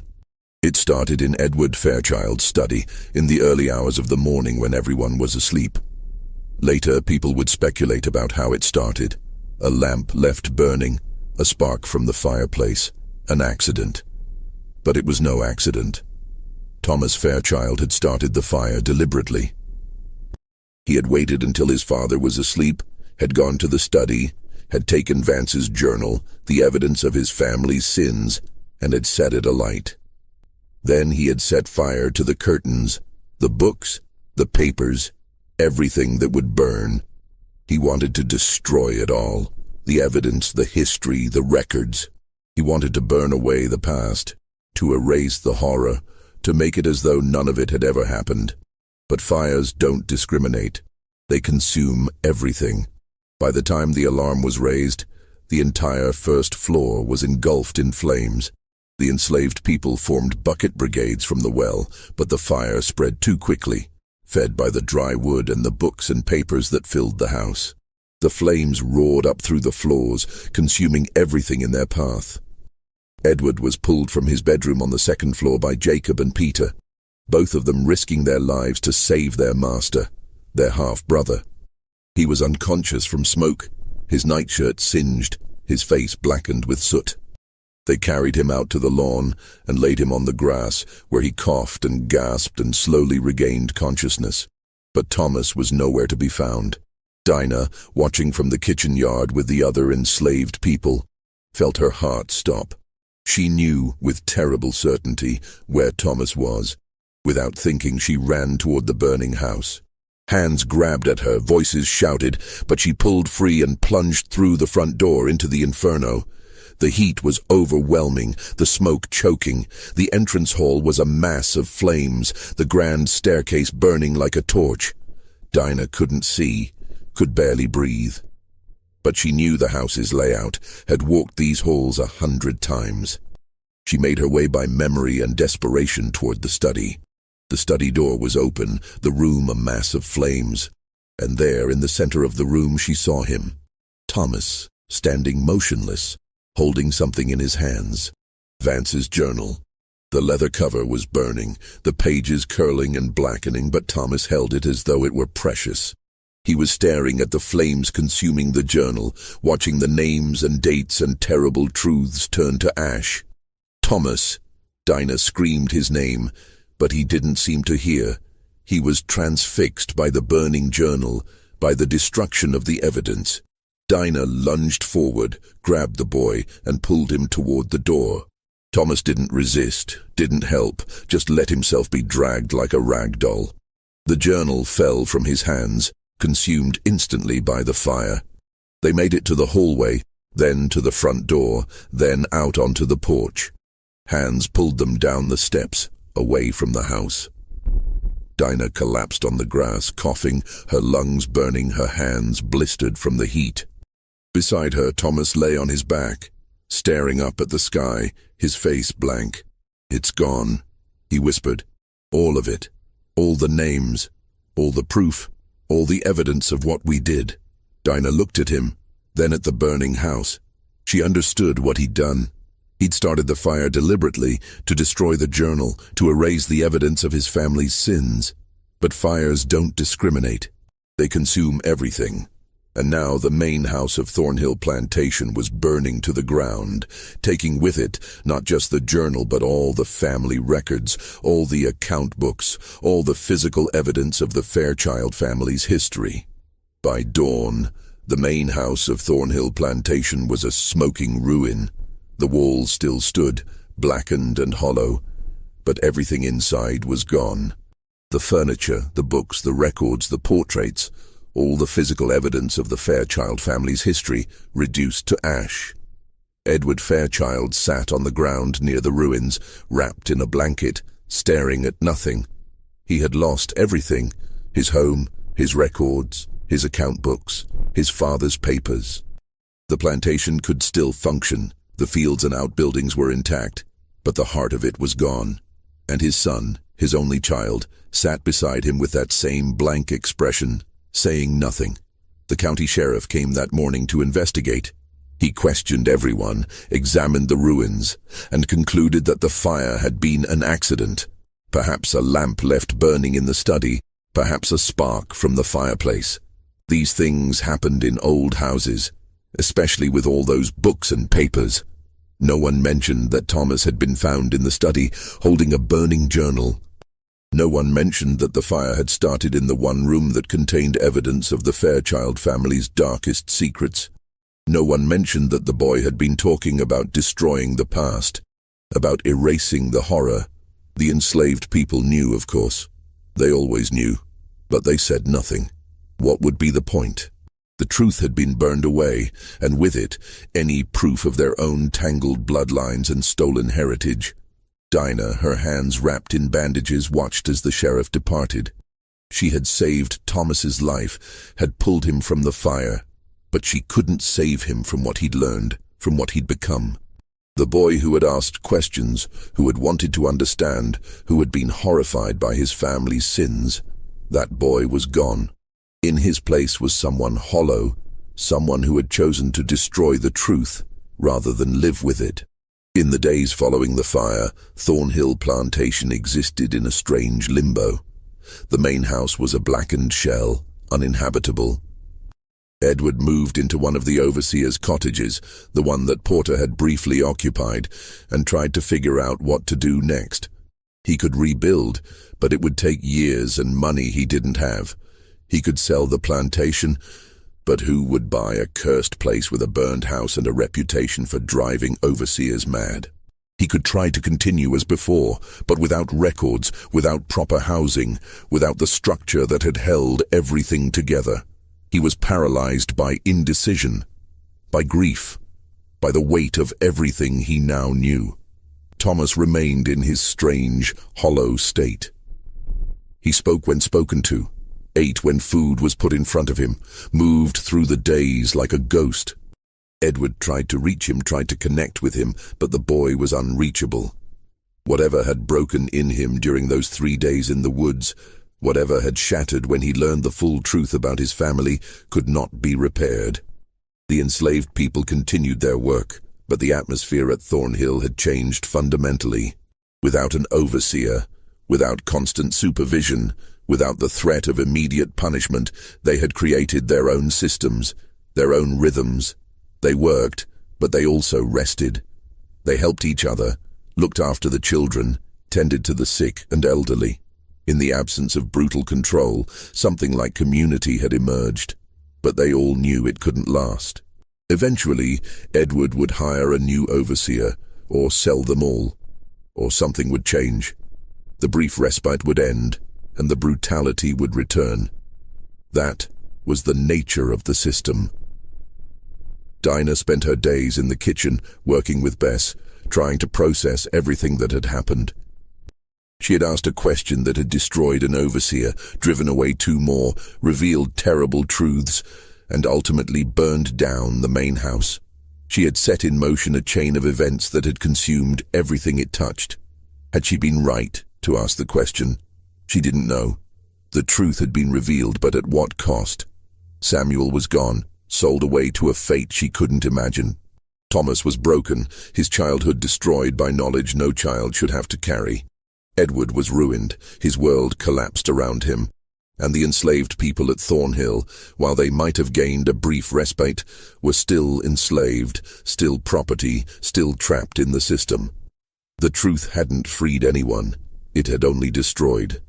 One evening in late September, as Dinah was cleaning up the kitchen after dinner, Thomas appeared in the doorway. He looked terrible, thinner than ever, his face gaunt, his eyes hollow. "I'm leaving," he said without preamble. "Father is sending me to boarding school in Richmond. I leave tomorrow." Dinah set down the pot she was washing. "Young master, I wanted to thank you," Thomas interrupted, "for telling me the truth, for answering my questions, for pulling me from the fire. You don't need to thank me." "Yes, I do." Thomas came closer, and Dinah could see tears in his eyes. "You're the only person who's been honest with me. Everyone else lied or stayed silent or tried to protect me from the truth, but you told me, even though it was dangerous, even though it could have gotten you killed. You told me the truth. I'm sorry the truth hurt you so much. Don't be sorry. I needed to know. I needed to understand what I'm part of, what my family has done." Thomas wiped his eyes. "I'm going to Richmond, and I'm going to study, and someday I'm going to be a lawyer. And I'm going to use the law to fight this system. I'm going to spend my life trying to undo what my family has done." Dinah looked at this 10-year-old boy, this child who had been forced to grow up too fast, who had been broken by the truth and was trying to put himself back together with purpose and determination. "I hope you succeed, young master," she said quietly. "My name is Thomas, not young master, just Thomas." He held out his hand. "And you're not a slave. You're Dinah. You're my aunt. Your family." Dinah stared at his outstretched hand. In the world they lived in, this gesture was revolutionary. Enslaved people didn't shake hands with white people. Property didn't shake hands with owners, but Thomas was offering his hand, acknowledging their relationship, treating her as family. Slowly, Dinah reached out and took his hand. They shook, formally, solemnly, sealing something that neither of them could quite name. "Goodbye, Dinah," Thomas said. "Goodbye, Thomas." The boy turned and walked away, and Dinah never saw him again. The next morning, Thomas Fairchild left Thornhill Plantation for Richmond. He would spend the next 8 years at boarding school, then attend the University of Virginia, then study law. He would become a lawyer, as he'd promised, and he would spend his life fighting against slavery. When the Civil War came, Thomas would refuse to fight for the Confederacy. He would be ostracized by his neighbors, threatened by former friends, but he would not waver. After the war, he would work with the Freedmen's Bureau, helping formerly enslaved people navigate their new freedom, fighting for their rights in court. He would never marry, never have children. The Fairchild line would end with him, and he would consider that a blessing. He would never return to Thornhill, never set foot on the plantation again. He would live in Richmond until his death in 1891, at the age of 53, and he would be buried in a public cemetery, far from his family's graves. But all of that was in the future. On that September morning in 1847, he was just a 10-year-old boy leaving the only home he'd ever known, carrying knowledge that no child should have to carry, determined to spend his life making amends for sins he hadn't committed but had inherited. Edward Fairchild never recovered from the fire. He tried to continue running the plantation, but his heart wasn't in it. He drank heavily, slept poorly, and spent his days wandering the grounds like a ghost. The enslaved people, seeing his weakness, worked less and less. The tobacco crop that year was poor, and the plantation lost money. In 1848, Edward hired a new overseer, a man named Collins who came from Georgia. Collins was brutal and efficient, and he restored order to Thornhill through fear and violence. The brief respite the enslaved people had enjoyed was over. The whippings resumed, the punishments increased, the brutality returned. But Edward took no satisfaction in it. He had seen behind the curtain, had understood the horror at the heart of the system, and he couldn't unknow it. He continued as master because he didn't know what else to do, but he took no pleasure in it. In 1852, Edward Fairchild died of a fever. He was 48 years old. He was buried in the family cemetery on the hill beside his wife Catherine, beneath a simple stone that gave his name and dates and nothing else. Thomas, then 14 years old, inherited Thornhill Plantation but never returned to live there. He hired a manager to run the estate and stayed in Richmond. The plantation continued to operate, continued to produce tobacco, continued to enslave people, but Thomas took no active role in it, and when the war came, he would sell it for whatever he could get. Dinah remained at Thornhill until the war. She worked in the kitchen, lived in the quarters, and carried her knowledge like a weight. She had asked a question that had destroyed everything, and she lived with the consequences. She watched as new overseers came and went, as the brutality continued, as the system ground on. She watched as children were born into slavery, as families were separated, as people died and were buried in the unmarked graves in the woods. And she remembered. She remembered Samuel, her brother, sold away to the cotton fields of the Deep South. She remembered Ruth, her mother, who had been violated by her own father. She remembered Thomas, the boy who had been broken by the truth. She remembered Edward, who had been destroyed by knowledge he couldn't handle. She remembered the question she had asked, "Why does young master look exactly like my brother?"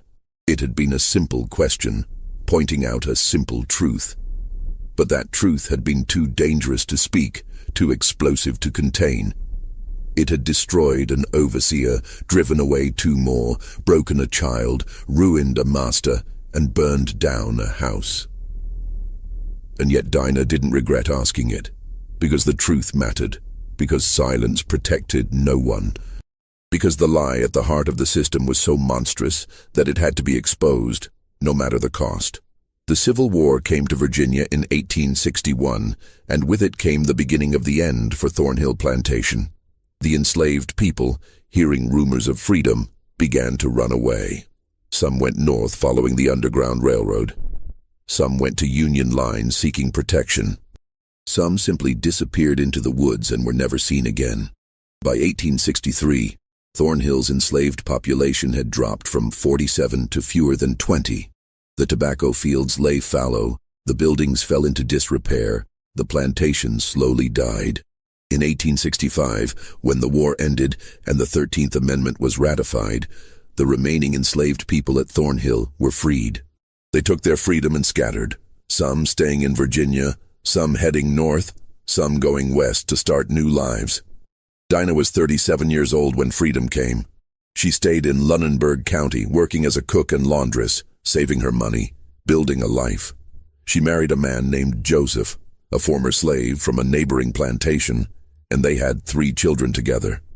She lived to see her children grow up free, to see them learn to read and write, to see them build lives that would have been impossible under slavery. She lived until 1889, dying at the age of 61 in a small house she owned, surrounded by grandchildren who were born free. In her final years, she would sometimes tell the story of the question she'd asked, the question that had changed everything. "Why does young master look exactly like my brother?" she would say, her voice still clear despite her age. "That's all I asked. Just that one question, and it brought down a whole world." Her grandchildren would ask what happened to Samuel, to Thomas, to all the people in the story, and Dinah would shake her head. Some of them died, some of them lived, but they were all destroyed by the same thing, the truth they tried to hide. The truth that we were all family, all blood, all human, but some of us were property and some of us were masters, and that lie poisoned everything it touched. She would look at her grandchildren born into freedom and say, "Don't ever be afraid to ask questions. Don't ever let anyone tell you that some truths are too dangerous to speak, because the real danger isn't in the truth. It's in the lie. The lie is what destroys. The lie is what kills. The truth might hurt, but it's the only thing that can heal." Thomas Fairchild died in 1891, at the age of 53. He had spent his adult life fighting against the system he'd been born into, working for justice and equality, trying to make amends for his family's sins. He died alone in his Richmond apartment, his body found by a neighbor 3 days later. His will left his modest estate to organizations working for racial justice and education. He left nothing to any relatives. He had none that he acknowledged. He requested to be buried in a public cemetery, not in the Fairchild family plot, and his wish was honored. On his tombstone, he had requested a simple inscription: "He tried to do better." The ruins of the Fairchild house stood for decades after the fire, a blackened shell slowly being reclaimed by the Virginia woods. Local children would dare each other to explore it, to walk through the empty rooms where ghosts were said to linger. They told stories about the overseer who hanged himself, about the boy who burned down his own house, about the slave girl who asked a question that destroyed everything. In 1923, the last standing walls finally collapsed in a storm. The land was cleared, and a new house was built on the site by people who knew nothing of the Fairchild family or their secrets. The new owners were a middle-class family from Richmond, and they lived there happily for many years, untroubled by ghosts or curses. But the old slave cemetery still exists, hidden in the woods past where the tobacco fields used to be. The wooden crosses have long since rotted away, the names forgotten. But the stones remain, marking graves that hold the bodies of people whose names were never written down, whose lives were never recorded, whose truths were too dangerous to speak. Ruth is buried there, though no one knows which grave is hers. Her story, violated by her own father, forced to bear his child, dying young and sad, is remembered only in the oral traditions of her descendants, passed down through generations. Samuel's grave is somewhere in Mississippi or Alabama, unmarked and forgotten. Whether he survived the cotton fields, whether he lived to see freedom, whether he had children who carried on his line, no one knows. He disappeared into the vast machinery of the domestic slave trade and was never heard from again. Horace Vance lies in the far corner of the White Cemetery, his death officially a suicide, his secrets buried with him. His grave is unmarked now, the wooden cross long since rotted away. No one remembers him except as a footnote in the story of Thornhill Plantation. And somewhere in the ash and ruins of Thornhill Plantation, In the place where Edward Fairchild's study once stood lie the burned remains of a leather journal that contained names and dates and terrible truths. Truths that a 10-year-old boy decided the world was better off not knowing. Whether he was right or wrong, no one can say. The evidence is gone. Only the stories remain. In the decades after the Civil War, as the South struggled with Reconstruction and its aftermath, the story of Thornhill Plantation became a local legend. People told different versions, emphasized different details, drew different conclusions. But the core of the story remained the same. A young enslaved woman had asked a question about resemblance, and that question had destroyed everything. Some said it was a cautionary tale about the dangers of speaking truth to power. Some said it was a story about the corruption at the heart of slavery. Some said it was about the price of silence and the cost of revelation. But for the descendants of the enslaved people of Thornhill, for Dinah's grandchildren and great-grandchildren, for the families who carried Fairchild blood in their veins whether they knew it or not, the story had a different meaning. It was a story about the power of truth, about the importance of asking questions, even dangerous ones, about the necessity of speaking what everyone knows but no one will say. Because the alternative, the silence, the lies, the pretending, that was what had created the horror in the first place. The system of slavery had depended on silence, on everyone agreeing not to acknowledge the obvious, not to name the truth, not to point out that masters were raping enslaved women and then enslaving their own children. Dinah's question had broken that silence. And yes, it had destroyed things. But the things it destroyed deserved to be destroyed. The lies, the pretense, the careful fiction that allowed the system to function, all of that needed to be torn down. The truth was painful. The truth was destructive. But the truth was also necessary. Today, if you visit Lunenburg County, Virginia, you can still find traces of Thornhill Plantation.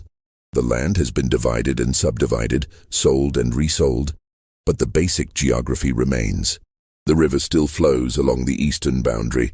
The woods where the slave cemetery lies are still there, though you'd need a guide to find them. The house that stands on the site now is modern, comfortable, unremarkable. The family who lives there knows nothing of the Fairchilds, nothing of the question that destroyed everything, nothing of the ghosts that local legend says still walk the grounds. But sometimes, on quiet evenings, they hear things.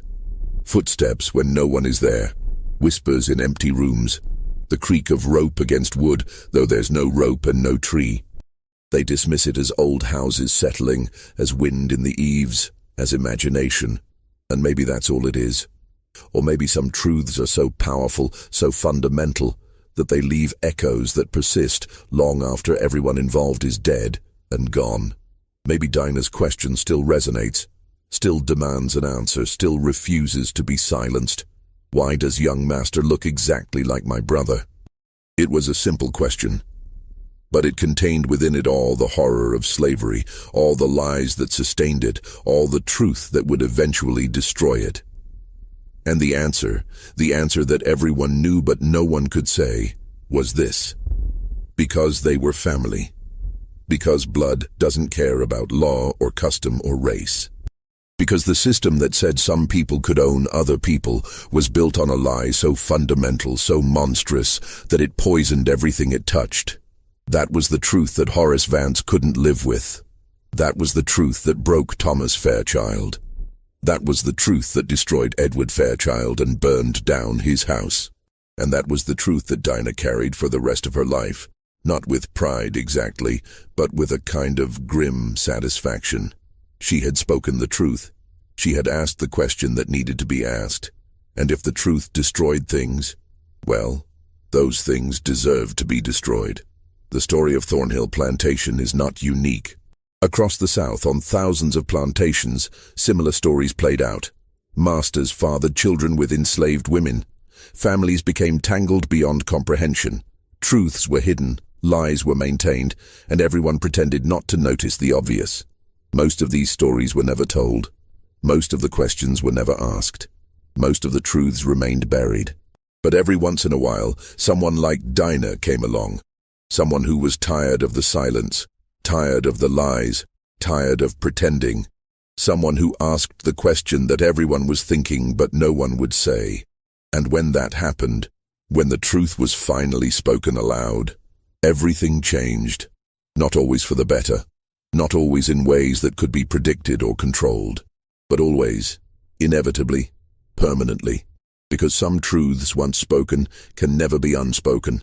Some questions once asked can never be unanswered. And some lies, no matter how carefully maintained, will eventually be exposed. That's the real horror of Thornhill Plantation. Not ghosts or curses or supernatural vengeance, but the simple, terrible truth that the system itself was the horror. That the lie at its foundation, that some people could own other people, that blood and family meant nothing compared to property and race, was so monstrous that it poisoned everything it touched. Dinah's question didn't create that horror. It only revealed it. And in revealing it, she showed that some truths are so powerful, so dangerous, that people will do anything to keep them hidden, even destroy themselves. But the truth will out. Always. Eventually. No matter how many people die to keep it secret, no matter how many houses burn, no matter how many lives are destroyed, the truth will out. And that, perhaps, is the only comfort in this dark story. That the lies couldn't last forever. That the system built on those lies eventually fell. That the truth, painful and destructive as it was, ultimately prevailed. Dinah lived to see slavery end. She lived to see her children born free. She lived to see the beginning of a new world, one where the old lies no longer held power. It wasn't the world she would have chosen. It wasn't perfect or just or fair, but it was better than what had come before. And it existed in part because she had been brave enough to ask a question. Why does young master look exactly like my brother? That question changed everything. And maybe, just maybe, that's what questions are supposed to do. This is the story of Thornhill Plantation, where a simple question about resemblance became a death sentence, and where the answer revealed a horror that destroyed everyone who touched it. It's a story about truth and lies, about silence and revelation, about the cost of speaking and the cost of staying quiet. It's a story that reminds us that the most terrifying horrors aren't supernatural. They're the ones we create ourselves, the lies we build our lives upon, the truths we're too afraid to face. What do you think of this story? Do you believe Dinah was right to ask her question, even knowing the destruction it would cause? Would you have stayed silent, or would you have spoken the truth? Leave your thoughts in the comments below. If you enjoyed this dark chapter of American history and want more stories like this, subscribe, hit the notification bell, and share this video with someone who appreciates the disturbing truths hidden in our past. Thank you for watching, and I'll see you in the next video.